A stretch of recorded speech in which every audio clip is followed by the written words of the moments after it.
I'm going to give you just a brief welcome. My name is Anne Borda. I'm from Versity, which is an initiative in Australia building data infrastructure across a consortium of universities and the Australian synchrotron. And I'm very pleased to be here and welcome you to day 2 of IDCC 2013. It's also my pleasure to add a note of thanks to the organizers of IDCC for this conference, which is proving to be the largest attended one, I think, so far in the history of IDCC, and also the most international. And I think that's the fourth I, which really deserves some attention, because when I came from JISC down to Australia, the international dialogue remained even more important than ever before, and the exchanges in dialogue and the platforms that IDCC offers in terms of forums and exchanges have been invaluable, and I'm sure many of you are feeling that in this conference as you are exposed to wonderful, thought-provoking discussions and practical applications as well, which we'll see many of in the discussions in the parallel sessions after the plenary.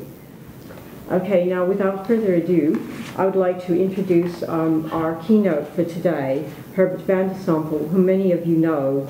He's been a very significant contributor to a number of initiatives, including OAI PMH, OAI ORE, and he's also working currently on open annotation. Herbert's currently working as a research leader at the research library at the Los Alamos laboratory. Many of you may have heard him speak in data conferences. He's a very esteemed colleague for many of us, and it's with great pleasure that I introduce Herbert to open up the second day of the conference. Thank you, Herbert.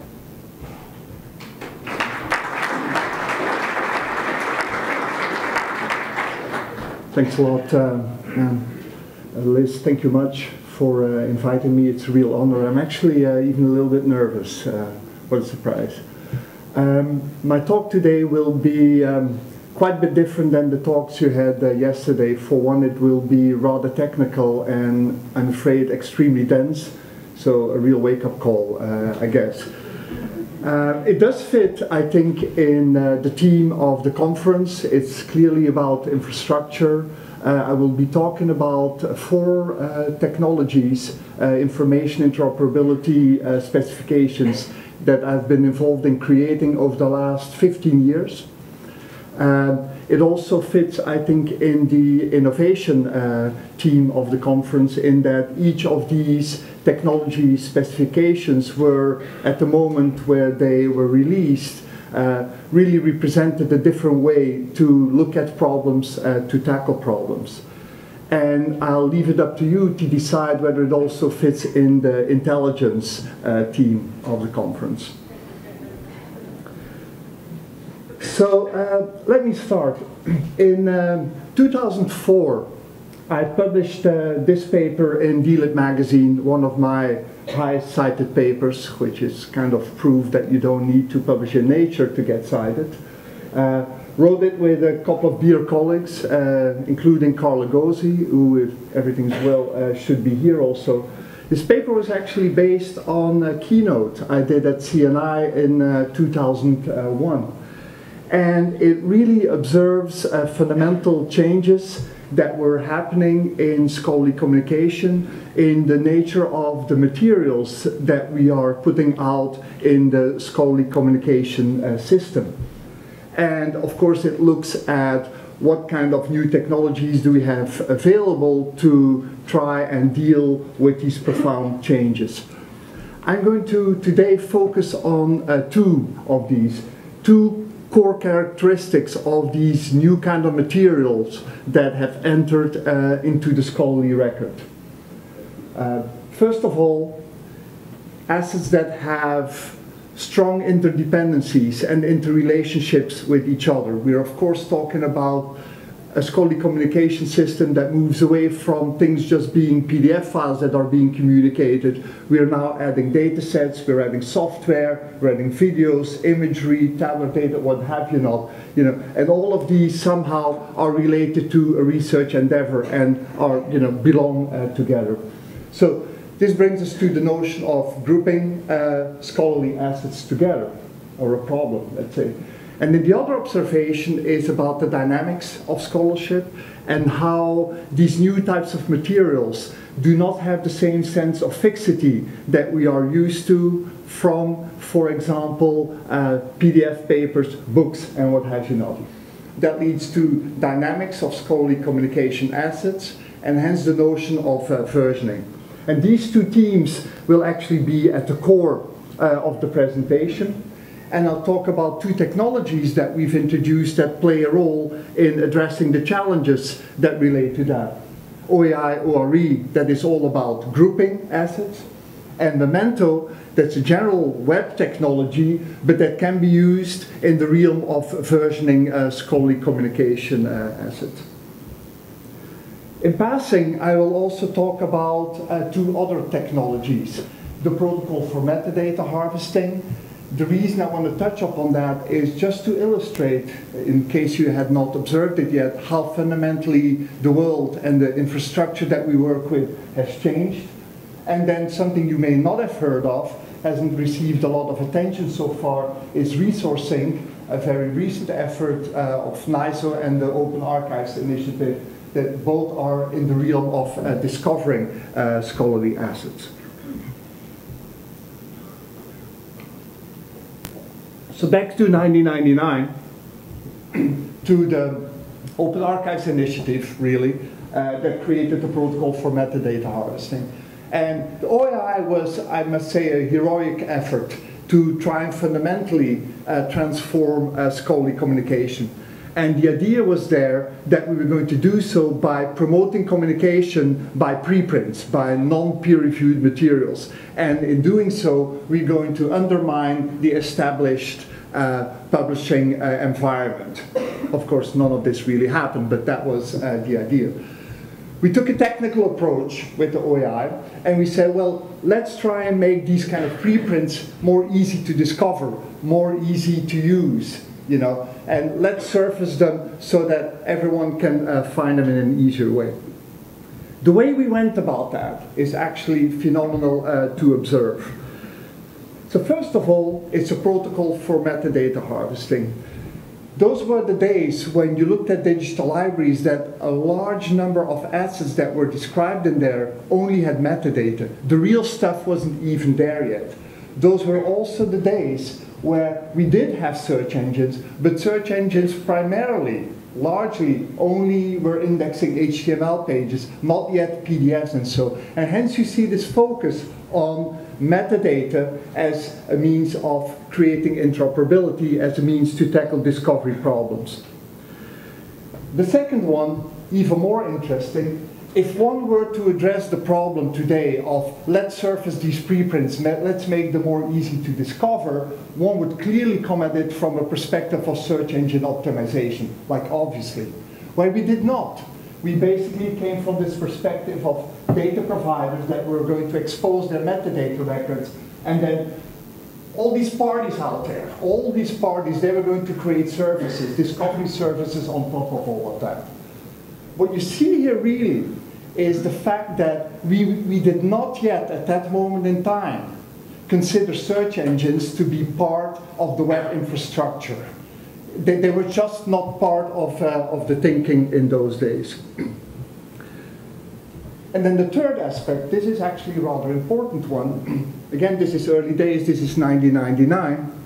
We live here in an era where HTTP, of course, is available, but what HTTP exactly means and what the web infrastructure really is not clear to us, right? So the PhD thesis by Roy Fielding about the REST principles had not been formulated. We did not know about the architecture of the web, so the primitives like resource, representation, URI, they were not really clear to us at that moment in time, okay? And so you see that like throughout the protocol. We were playing with HTTP, we were doing the stuff, right? We were using what was available, but the understanding of what all these things really meant was not there. And the top one is really the one that we should focus on here. Basically, it was the days that we did not trust that HTTP was going to stay with us forever. Remember, we had just lost Gopher, right? And we're still recovering from that. And so here we are now with the protocol for metadata harvesting that we define in an abstract manner. And then we say, oh, and this, by the way, if you are using HTTP, this is how you should do it, right? So you see this abstract, and then, yeah, let's also do it on HTTP, thinking that 5 years from now, we would have another protocol, okay? And then you see other kind of weird stuff. Like here, you see this HTTP request for a record, and it literally has a get record verb in it, while the HTTP protocol as such as a get. So you don't really need that get record verb here. You would just do a get on the record. Okay. This is another neat example. There's these responses that are too long for a server to send in one go or for a client to consume. So we introduce this notion that you can break things up, and the server hands the client a little token that then in the next step of the protocol he brings back to the server and says, I want the rest of that stuff.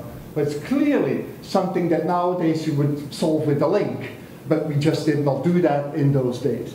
So just trying to illustrate how fundamentally our insights have changed regarding to what the infrastructure is. And so if I would want to characterize where we were in those days in our thinking about using the infrastructure, this is kind of the picture. We are out there, and there's this web infrastructure that is not yet totally clearly defined. We don't completely understand what is going on there. And in order to define interoperability between systems, we actually are piggybacking, we are using it, but we're piggybacking on the infrastructure, and we define interoperability as something between those two parties out there. And I'll contrast that later on with an approach that we took later on. All right, up to the two core technologies that I'll be discussing. The first one, OAI, ORE.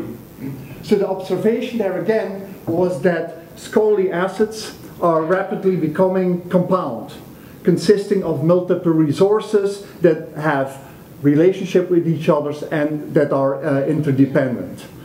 Yesterday, we heard from Hans Pfeifenberger the notion of gluing data sets to publications.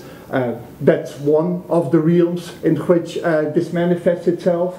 I know Tindalora has actually worked in that realm and has done work with ORE in this realm.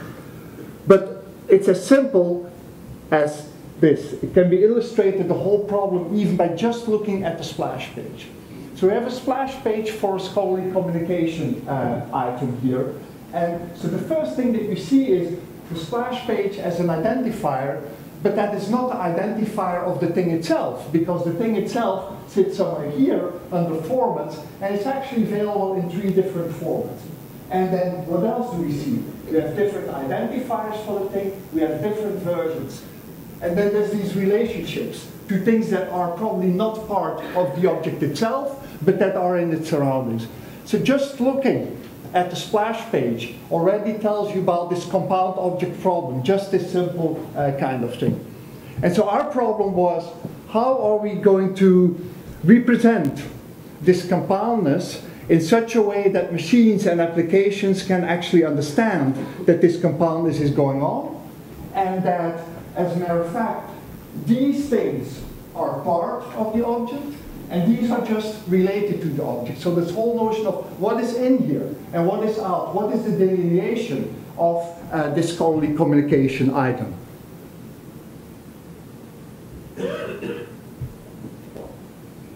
The interesting thing is, and this is 2007 now, so it's quite a few years after PMH, when we initially started to work towards finding an interoperability spec to address this problem, we took exactly the same approach as with PMH. You clearly see similarities with the picture I showed you with data provider, service provider. Here it is. We have the repositories. we have the service provider, and rather than only having a harvest interface, you now also have obtain, get, right? And you have a put. And so the idea was, well, these repositories are going to expose their compound objects, and we're going to do this in an interoperable way, and so on. This is actually a slide from 2006. And then you jump forward to a slide that we used at the CNI presentation in 2007, and suddenly the entire thing has shifted around. So rather than looking at the problem from a perspective of scholarly repositories and compound objects that reside in there, we suddenly start to look at the problem from the web perspective. And we say that in the end, if we're going to talk about interoperability, we need to come at it from the perspective of the web. And what does that mean, this compoundness?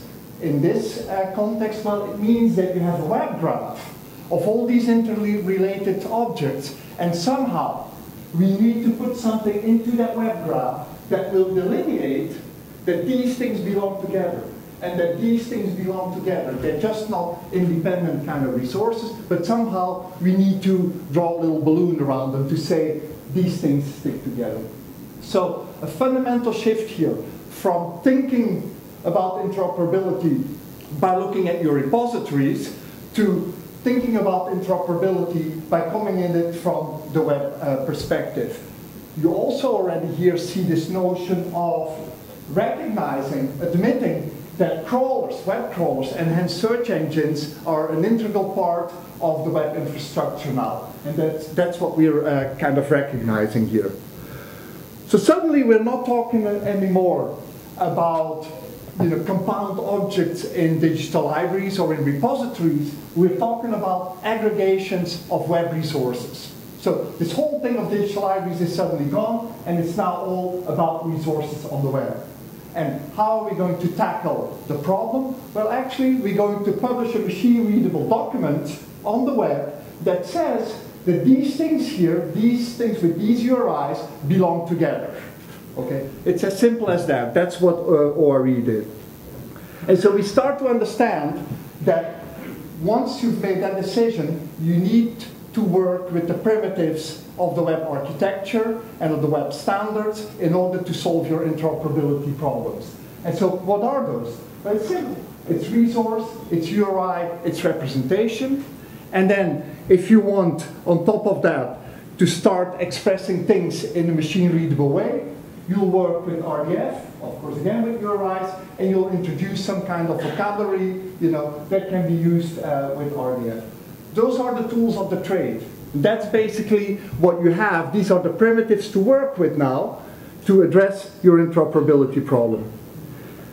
And out of this 2-year-long effort, basically comes this extremely simple solution to deal with aggregations on the web.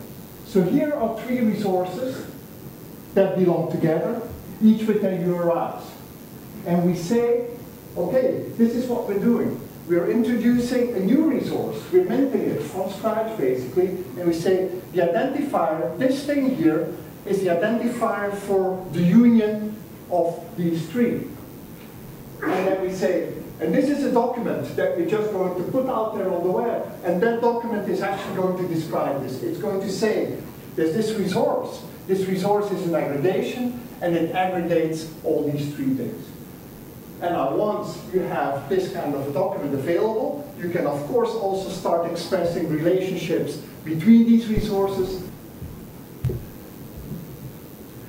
So again, I'd like to emphasize that for many of us who worked on this effort, this was really aha-erlebnis. This was totally, no, really? We can look at things that way. We don't have to do it the digital library way. We don't have to do it the repository way. We can actually be really part of the web infrastructure. So we're starting to think about interoperability in terms of the web, in terms of resources, URIs, representations, and so on. One of the major benefits of this is that although you're solving a problem for a certain niche community, in our case, the scholarly communication community, what you've devised can also be used by other communities because you're building on these web standards. And as a matter of fact, this has really happened. We see ORE being used by cultural heritage organizations. Europeana is probably the best example. And ORE, the vocabulary, features in the list of most used vocabularies in the linked data cloud. So it's really happening. What brought it home to me that we were totally on the right track with this is an experiment I did with my team in 2007. So what we did is we did a simulation where we had two publishers of aggregations, right? And so basically these publishers of aggregations would put these resource maps out that listed the aggregated resources by means of their URIs. And now these things evolve over time. So in 2 dimensions, as a matter of fact, the aggregation can lose or can gain resources. So that's one way that it evolves. But then, as it is the case with all resources on the web, the aggregated resources themselves also changed over time. So you see this evolution of these objects that we are putting out there. And now, of course, the question was, so how are we going to keep track of that? So you have these aggregations and they evolve, and now what? How are we going to know what their state was at a certain point in time?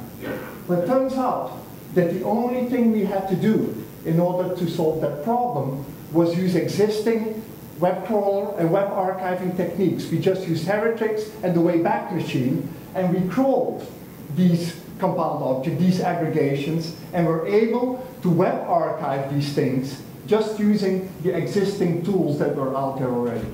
By which I mean, when you adhere to the basic principles of the web infrastructure, there's a lot of stuff that just comes for free because others have worked on similar problems.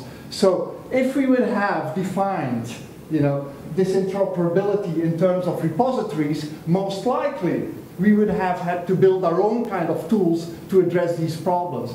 Because we had defined it in terms of web infrastructure, web architecture, existing tools were able to deal with these evolving objects. So remember the picture I showed you earlier on about how we looked at interoperability in the PMH day? Well, here you see a completely different picture. You see now a robust web infrastructure.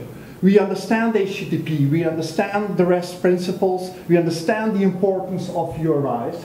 And rather than saying, in order to interoperate, we're going to define something between these parties, we're actually interoperating with the infrastructure itself.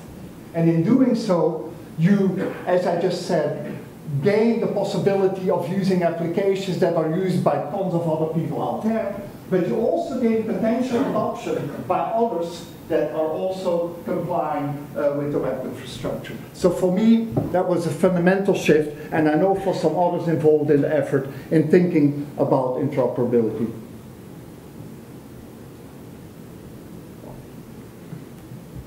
Enough about ORE. We're now going to my pet, which is Memento. And this now relates to versioning of assets. And this whole theme of time and resources changing over time that I just mentioned for this experiment comes totally back in Memento. As a matter of fact, it's probably that experiment that we did during ORE that led to thinking about the web and time. Who has heard about Memento? Good. So, Memento is all about the web and time. And the basic consideration is that resources on the web evolve over time, and that at any moment in time, you can only obtain the current representation of a resource from its URI. So when you dereference a URI, what you get back is the current representation, this representation of the current state of that resource.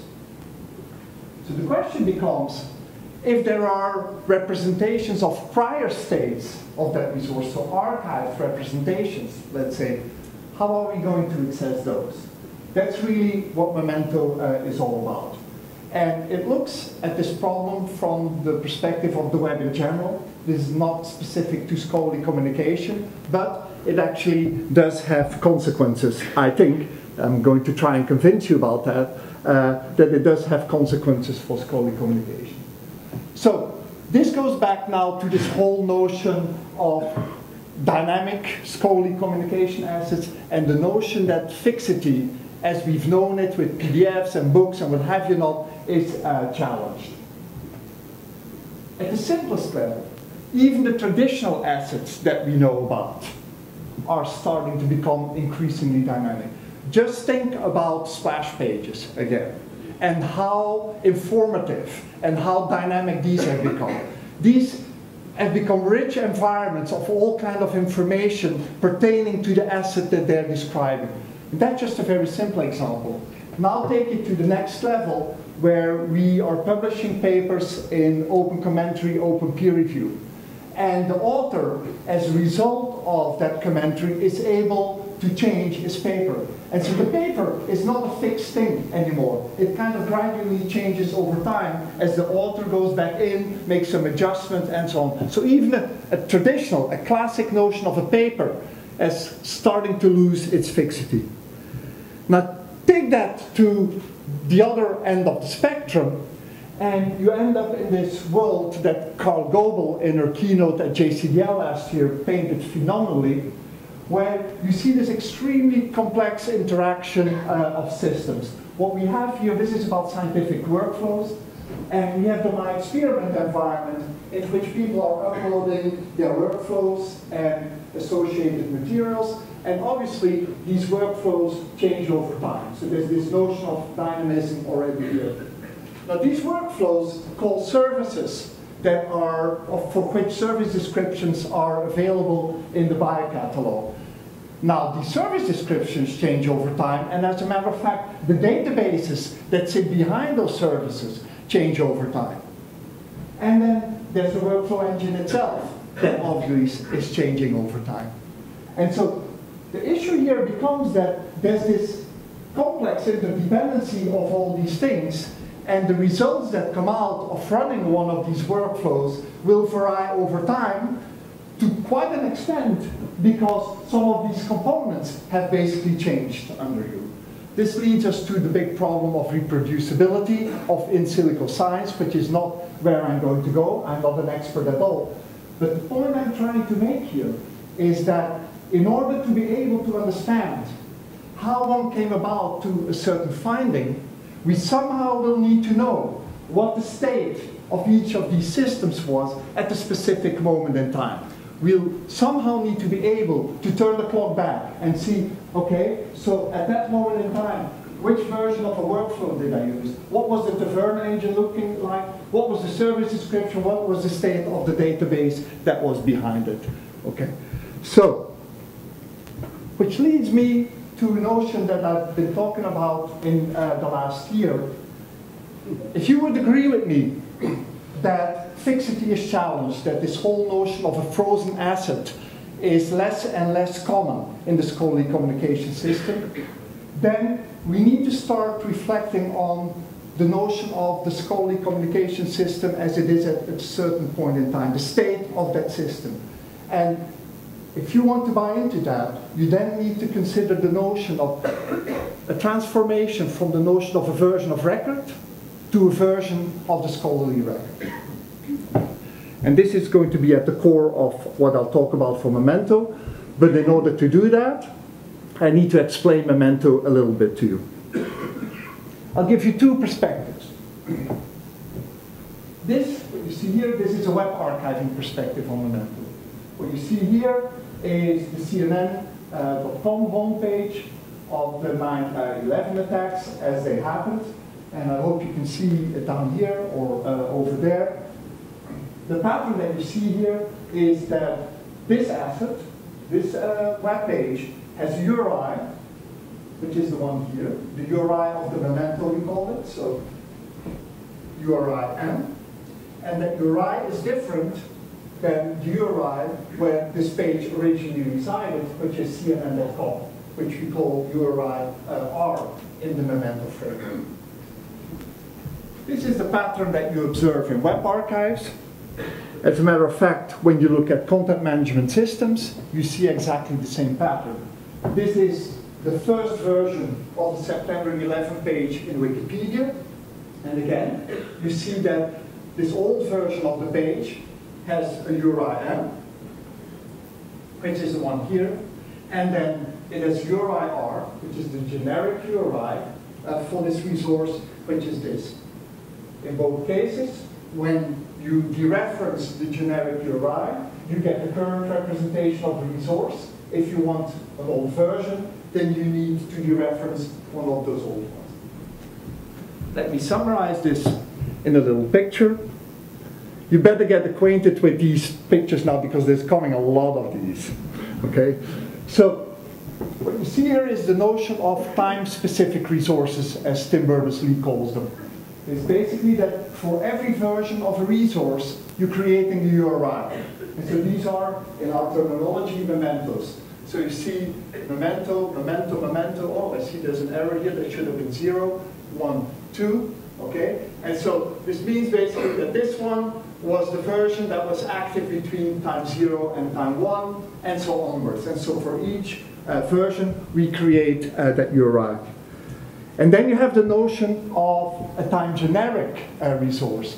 And that's this URI-R, from which at any moment in time, the current version, the then current version of the resource is available. So, you know, if I dereference URI-R at time 0, I would get exactly that representation, and so on. URI-R at T1, I would get that one, etc., etc.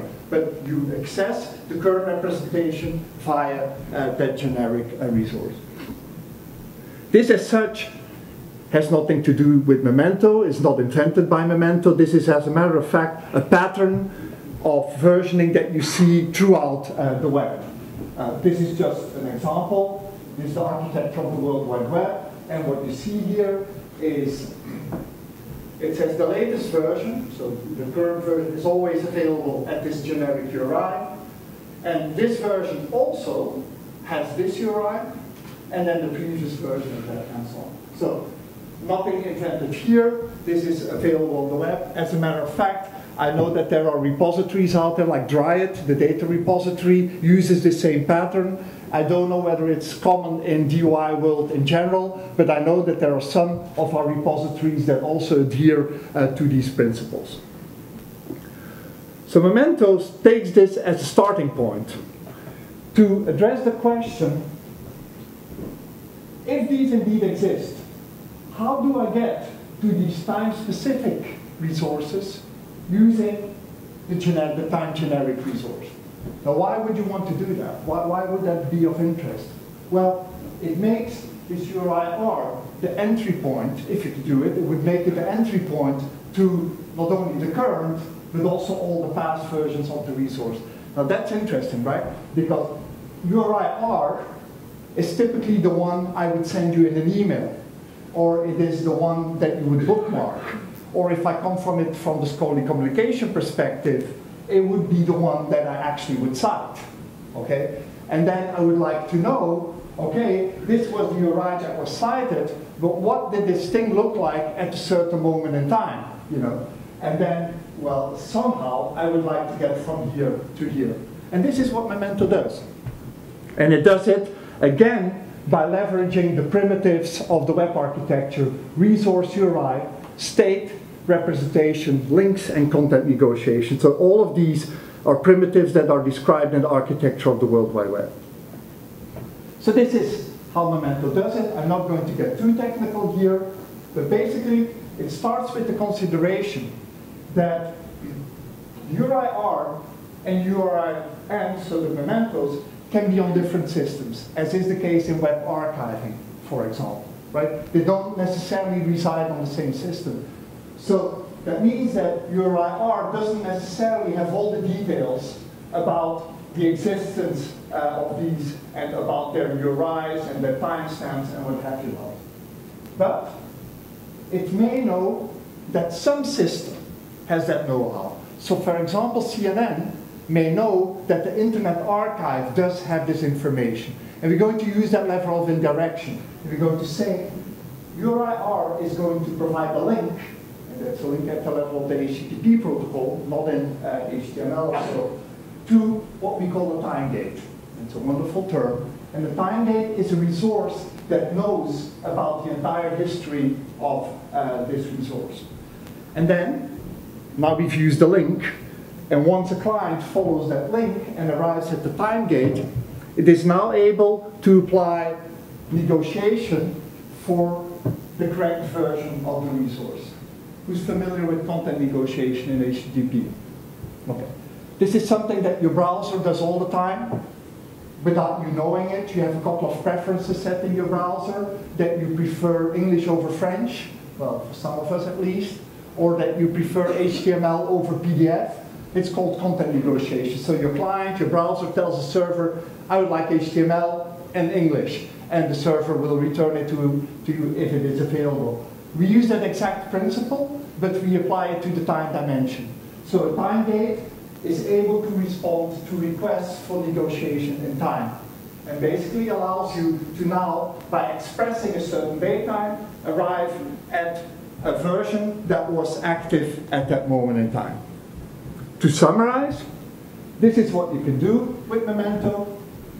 This is the DCC homepage of today.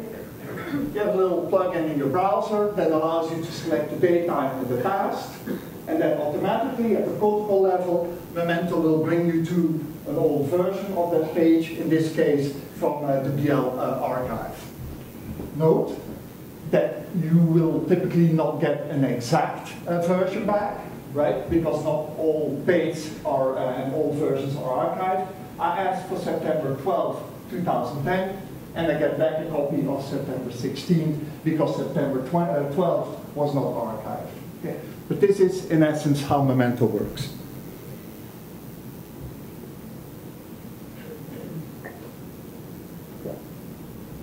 So, now back to this notion here of somehow being able to look back at the scholarly communication system and say, what did it look like at that moment in time? So, we have two resources, and they're interrelated. Remember, that was one of the premises, that these new scholarly communication items have strong dependencies on each other, and so that's what you see here, two resources, and they progress over time. And what I'm talking about here is discrete progression. They're kind of more traditional assets, you know, and we create these versions for them. And these versions are, let's say, created, as is the case in your traditional scholarly communication mechanism, subject to editorial policies. So there's people involved and they say, oh yeah, there's been enough change to that object now so that we can give it a new version number, right? There's a lot of people that think about that, and yeah, okay. So, you know, we have all these versions, and these of course are mementos for this resource here, and then we have versions for that resource. And so my question was, well, can we create the state as, you know, of this entire system at TI at a certain moment in time? And as a matter of fact, if you listened carefully earlier on there, well, as a matter of fact, with Memento you could, as long as these systems, of course, would support Memento, it would be possible to, you know, put your sticky datetime on and say, what's the state of that resource at the moment TI? Well, I use Memento with the time gate, and it was your M1, and for this one it was that. And now we know that at TI we had this version, and these two belong together. That's of course an example with two resources. You can add up to 100 and what have you know, to kind of look at an entire periphery of an object. Okay, I'm going to do a little experiment or two now. So we're going to look at the paper. And it's actually the paper that I was talking about at the outset of my presentation. And we're going to see whether we can reconstruct the environment of that paper as it was at the moment of publication of the paper. And so the relationship that we talk about is the stuff that we cited. Can we still look at it, you know, as these things were at the time of publication? So this is the paper. And the paper was published in September 2004. And so we're going to look at a couple of these citations. The first one is to Dan Atkins, a rather fundamental report on cyber infrastructure. And so there's a URI there. And, you know, when we click it now, the domain is even gone, so it's not just a 404, the domain is gone. But fortunately with Memento, something I did not tell you, but Memento can also work when there's 404s and the domains are gone, because there's default kind of time gate, so it just goes and figures out whether there's a web archive that has that stuff. Well, with Memento, we find a copy from December 2003. Second one up, a paper by Tim Brody, the Southampton crew. That link actually still works, points at their institutional repository.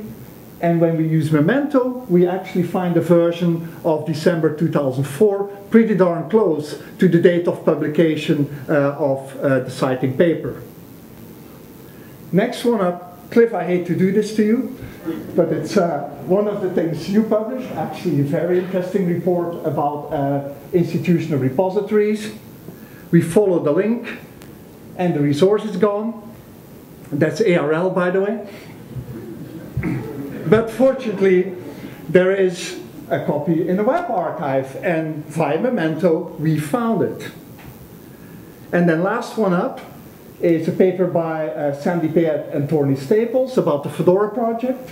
Again, there's the URI there, the resource is gone, and unfortunately, there's nothing in the archive. Now, this is just anecdotal evidence, of course. I just used my own paper and a couple of citations there to show you that to an extent we can reconstruct the situation as it was around the time of publication, but not really completely. We did the study about that with Rob Sanderson, who's on my team, and we looked at papers in the physics archive and UNT electronic thesis and dissertation repository. And from the papers that we have in there, we extracted URIs that appeared anywhere, basically, in the paper. So not only in the references, but also in the text, the abstract, what have you not. Okay? What we did, from this, we filtered out the pointers, the URIs that led into credible repositories, because we thought, well, that's fine, those will all be okay. Maybe that's not true, by the way, but so the DOI and what have you not things we got rid of. So we really look here at the periphery of the record. And so the study looks at, so actually we got quite a few URIs, as you can see there. It's about 160,000 or so URIs that we looked at. So the study looks into, does the reference resource still exist? So, do you get a 404 or not? And are there archived versions of that thing? So remember, we are interested in a version from around the time of publication to see what the state of the record was then. Okay. That's what we look at. The results are rather interesting. So this is broken up by discipline. And what you see here, the blue, is the URI is still responding. Now note that when the URI is still responding, that doesn't mean that the content is the same as when it was cited, all right? Because these things evolve over time. Now, we did not study that. This is subject for a follow-up study, as a matter of fact. So these still exist. It means quite a few are gone, as you can see. These are archived, okay? Meaning these are not archived. And this is actually, for the purpose of the discussion, the interesting one here, because that shows the percentage of URIs for which we found an archived copy within a month around the time of publication. So that's kind of what we're looking at, right? And so you see, yeah, there are a few, but not an enormous amount. And this is the picture for archive. Interestingly enough, a lot of these references are still around, but then rather a bad situation regarding to what is archived, and definitely bad situation pertaining to the notion of archived around the time of publication. So I'm going to have a glass half full, glass half empty look at that. The good news here is that despite the fact that there was no proactive effort to archive these cited resources, we actually found a lot of them archived and even archived around the time of publication in web archives. This just came for free. This is just because these things have URIs, are out there in the open, obviously, everything is easier when it's open, and just as part of regular web crawling, web archiving approaches, these things got archived. So in the wild, archiving actually works in this case. We saw that there's a lot of resources that do no longer exist, so that have 404s, and with Memento, we can actually access them from web archives. Which leads me to the, I'm sure, very controversial question for many among you. Does that make an HTTP URI a persistent identifier?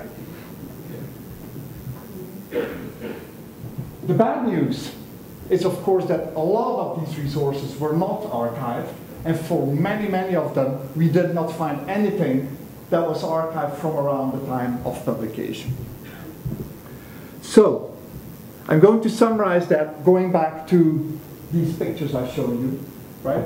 So we have these two interrelated resources, and they're in continuous progression, meaning that even though in certain cases we mint these versions, in between these versions there's still changes going on. And also there's not even versions being created. And what we saw here is that the infrastructure, we now add to the infrastructure the web archives, was actually able to capture states of that resource, that evolving resource, even though we did not do anything proactively, right? So, and it was possible, in certain cases at least, to use Memento to go back and figure out what the state of that environment was at a specific moment in time, in this case, the time of publication of the paper. Which leads me to think that this was all done by not doing anything proactively. We could be more proactive, and we could use, for these cases of continuously evolving resources, existing web archiving and web crawling techniques to create, automatic archival copies of these things. Content management systems, data wikis that have very good versioning mechanism can play a fundamental role in this. There's also the notion here of more proactively archiving materials as they are being used. As they're being used in the social context, when we are downloading them, when we are annotating them, etc., etc. And there's obviously the notion of these interrelated resources. And so the fact that somehow we need to know what to archive, and so creating this delineation around resources so that machines understand the object ends here, that's really what you need to archive. That's important also. That concludes my part about Memento. I had a whole thing about resourcing here also, but I've just been told that I have 5 more minutes, so I'm going to skip that. I'm just going to quickly summarize what resourcing is about. Resourcing looks at the problem of synchronizing resources across systems, again, in a way that is fully compliant with the web architecture. There's many use cases that are envisioned by this effort. Mirroring repository content, aggregating content into a central hub, take the Europeana approach, replicating datasets, exposing content to archives, as I just talked about, keeping linked data applications that leverage remote data up to date. So basically, every type of application that needs someone else's content and needs it to be synchronized kind of is subject to what we're thinking about here in resourcing. Note that this is a problem that is not dissimilar to the PMH one. Although PMH was only about XML records, this is about web resources in general. So you could say that we come full circle. If you want more information about this, we have 2 papers about it in DLIT magazine, one actually published just yesterday. So I'm going to quit talking about resourcing with this. Conclusion, I've taken you on a trip of 15 years, and I described 4 technologies that I was involved in creating over the course of that time period. And I've illustrated that we've seen two parallel evolutions. One at the level of the web infrastructure, where we went from an infrastructure that was poorly defined and poorly understood, in which things like search engines and web archives, what have you, were not considered part of the infrastructure yet, to an environment that is now robustly defined, has a lot of standards related to it, and a lot of infrastructural components that we can leverage in what we do. In parallel, we saw an evolution of the scholarly communication environment from a stack of journals or a bunch of PDF files to a network of interconnected assets and actors. And I hope that I've shown you, by means of ORE and Memento, and to a lesser extent by means of resourcing, that there is potential to leverage the web infrastructure to address interoperability needs for scholarly communication. And so if we were able to do that for these efforts to tackle the problems of, let's say, versioning and compileness, that suggests that a lot of other problems that we are dealing with in scholarly communication can also be addressed by leveraging the fundamentals of the web infrastructure.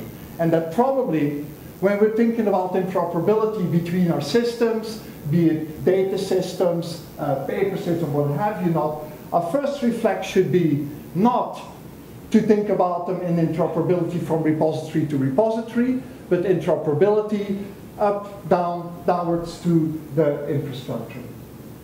For me, this has become an obsession. I think the wins are obviously, we're going to reuse infrastructure that is used by everyone around there. And for those of you that might be scared that HTTP will go out of the window in a couple of years, well, the good news is that it would then go out of the window for everyone in the world, and that we can pretty sure that something is going to be put in place that has quite an extent of backwards compatibility.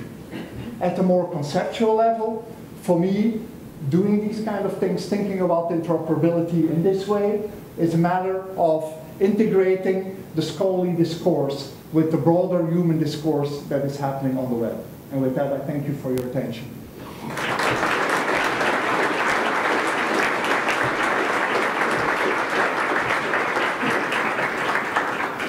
Thank you, Herbert. That was very inspiring and future thinking as well. And I think it brings together all of the eyes that this conference represents. So there was intelligence?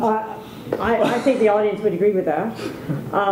And probably more eyes as well than just intelligence. But we have time for a few questions. And I'm certain there probably will be some.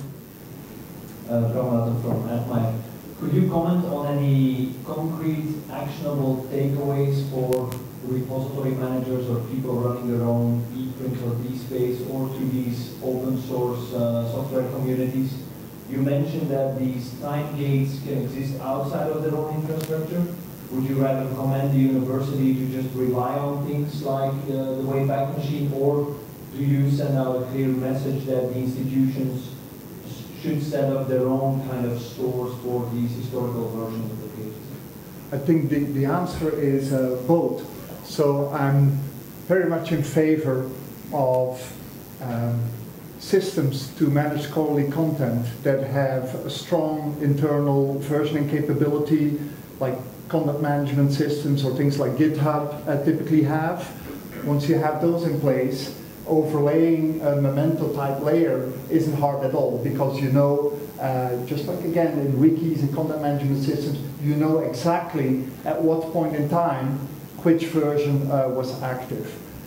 In addition to that, or maybe in a transitional phase where you may not have strong versioning capabilities, this whole notion of relying on web infrastructure to do the work for you and proactively exposing things to web crawlers and web archives, even registering with web archives to get your content archived there, would be an interesting idea. So it's part of what I was trying to say here, that it's not one or the other, but that the combination of two. So this maybe tightly versioned notion of what we typically do in scholarly communication, which referring back to practice in versioning systems, you could consider the major release kind of versions, right?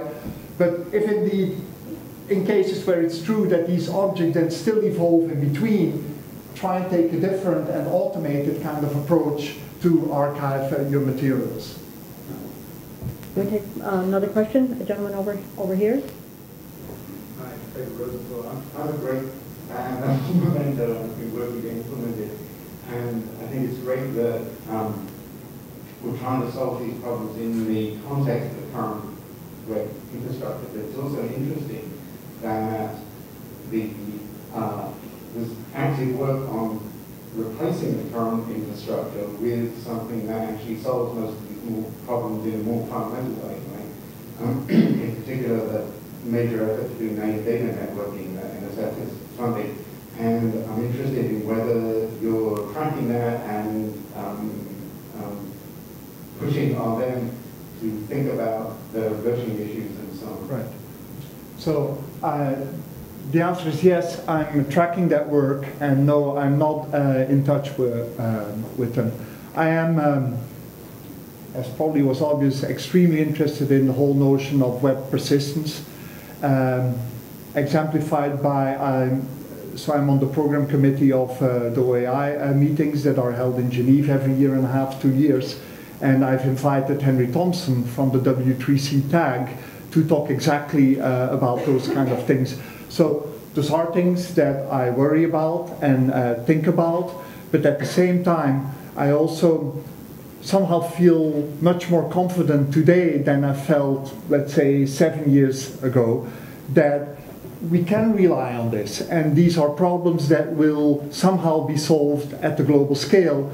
And if we build on the infrastructure that is being put in place for us, then probably whatever new kind of approach emerges will be able to migrate easily. If we're going to build our own solutions to all of these problems, well, we'll be stuck in our little corner, and we'll have to paint ourselves out of it at one point when the infrastructure changes underneath us. That's my perspective on the matter. And I know it's somehow a controversial perspective, but I just have come to trust the infrastructure, I guess. I'm afraid we'll take one more quick question then. Hello. How memory intensive is Memento? Do you, or where is the decision taken? What is memorized at every time scale? Is it a decision you can vary? You can say, oh, I just memorize a change made since the last time something was memorized?